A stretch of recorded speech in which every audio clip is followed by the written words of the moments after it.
let's talk about the PS5 Pro, because I think it's coming sooner than we think. Let's get into it. Let's go.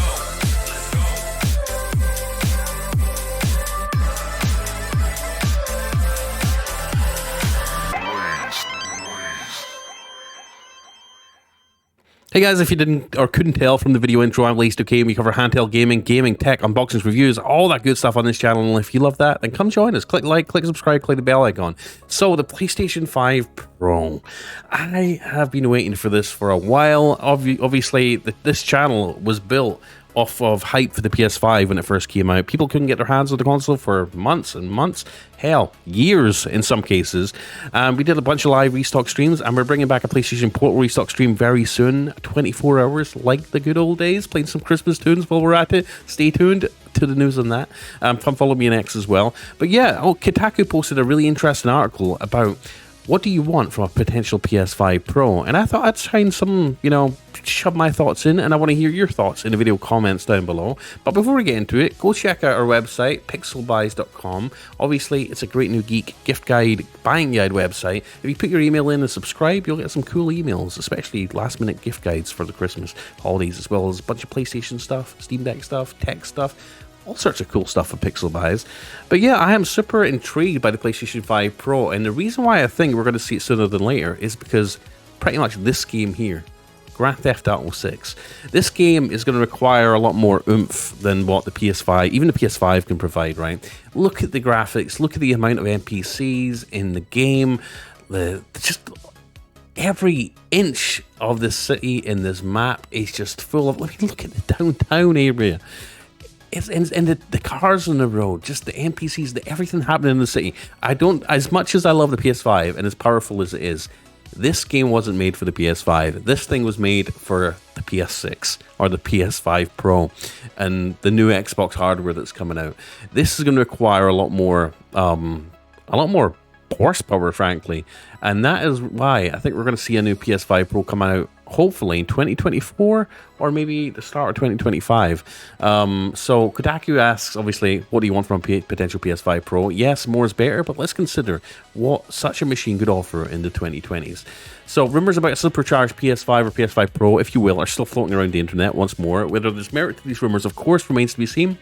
There's little use speculating about specs for a rumored potentially non-existent console, so instead ask if people would even want such a thing in the first place. Also, by the way, check the links down below in the video description and top-pinned comment for some great PlayStation accessories, including my favorite Steelseries headset, favorite SSD.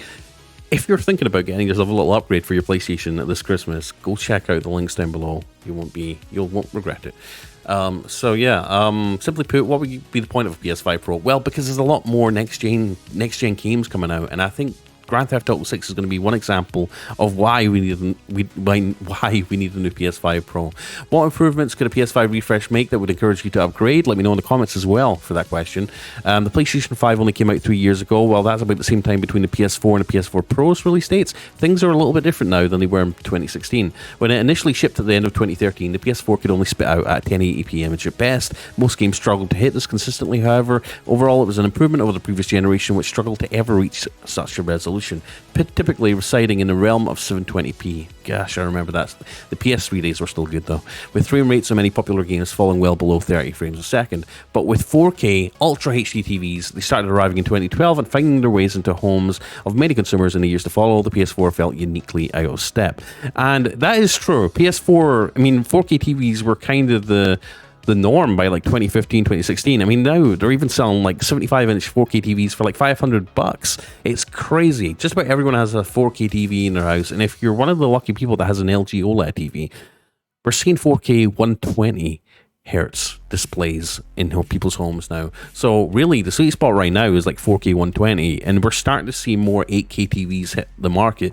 I think it's a little bit too early to aim or target 8K 120. But we're getting there, and that'll be the next big leapfrog event, and I think the new PS5 Pro could support 8K potentially for media and stuff like that.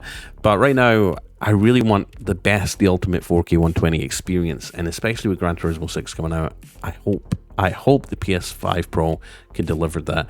Obviously, the PS4 felt uniquely out of step, so enter the PS4 Pro. The PS4 Pro basically leveled up 4K gaming. really well, actually. I remember Gran Turismo Sport getting on the PS4 Pro. It just looks so much better, so much crisper. The use of checkerboard rendering often meant you weren't really looking at true 4K render, and other games chose to target 1440p when appropriate. But the PS4 Pro had better synergy with the best TVs out there. The PS4 Pro could give you better gaming experience than the base PS4 by the way of its improved internal specs, but it had resolution output to match your, at the time, fancy new 4K TV. But when we look at the PS5, the list of technical features is already pretty stacked, and it only really lags behind enthusiast-level gaming PCs. So what could a PS5 Pro even improve upon? For your average PS5 is capable of displaying a solid enough 4K image, yes, sometimes using rendering techniques that must compensate in ways high-powered gaming PCs don't, and is capable of high frame rates and variable refresh rate with compatible TVs. You've got to hand it to Sony and the Xbox team for the PS5 and the Xbox Series X. Games are running at 4K 120 on the PS5. That is impressive, but it's not the case across the board. A lot of big, more higher-end games just can't run at those frame rates and that resolution, and I think the PS5 Pro might be able to, fingers crossed. Improved frame rates, render resolution, increased capability with technologies like ray tracing, all of that one would assume would be the point of a PS5 Pro. But given that the PS5 can already achieve these features in varying degrees and deliver a solid gaming experience that isn't as woefully behind TV tech as PS4 was at launch, would an iterative improvement justify you spending almost $1,000? Remember, a PS5 Pro wouldn't be a replacement for the PS5, but rather a more improved version of the base model. Or Sony could just be like, you know what, skip the PS5 Pro, let's just release the PS6. Let's just jam pack this thing, sell it for probably $700. I think the new PlayStation is going to be closer to the $700. They've got a hard decision to make. Do they want to make an iterative upgrade, like a little spec bump that's going to help you play Grand Theft Auto 6 better? Or should they just go all out, ump the price from $500 to $700, like things like the Steam Deck, obviously, a lot of these handheld gaming PCs, go for the $700 price point, smack a brand new, revolutionary new chip in it with better graphics, better performance, more RAM, just more features across the board to really hit 4K 120 standard baseline for all games. That would be better. I would pay that $200 extra for that. Would you? Or would you rather just keep at that $500 price point and just stick with the same 4K 30 for some games? I'd rather them just go out and just release a new PS6. But then I just love upgrading every year, you know, if I can. So that might not be your opinion. Let's also address the elephant in the room. Thanks to the massive shortage for a good chunk of PS5 early days, it was very challenging to get your hands on one. This wasn't the case for the PS4, so would it even make sense for a PS5 Pro to arrive so soon, after many folks have only now been able to get their hands on the original console? I'm not so sure the timing, regardless of upgrades, would work out for most people. I typically game more often than PC, so do I, dude. Mostly out of comfort with my Steam library than higher performance, so I'd prefer to wait for a next generation PlayStation before plunking down hundreds of dollars. Although, if such a machine looked less artsy and had more USB ports in the front, maybe I could be persuaded. What about you? That would make a PS5 Pro a must-buy. What would make a PS5 Pro a must-buy for you? Let us know in the comments. That comes from Kotaku. So let me know what you think in the comment section. Would you want a PlayStation 5 Pro, or would you rather they just wait and just release a PlayStation 6? And as far as design goes, are you content with that whole wing design that has you sitting it up vertically? I'm hoping they just go with something simple. A little rectangular box that looks pretty sleek and modern with punchy USBs. Hell, slap a little LCD display on there, make it look even cooler. I think they've got a ways they can really make a truly solid next-gen, beefy, powerful device. Whether they name that the PS5 Pro or the PS5 6, that's up to them. Let us know in the comments what you think. Do you want a PS5 Pro, or do you just want a whole new next-gen system? Let us know in the comments. I'm Blaze2K. I'm going to be doing a restock stream for the PlayStation Pro, so stay tuned for that. Also, go check the links down below in the video description and top pin comment for all the best PlayStation 5 accessories. I will see you in the next video. Will the PS5 Pro be enough for you to upgrade?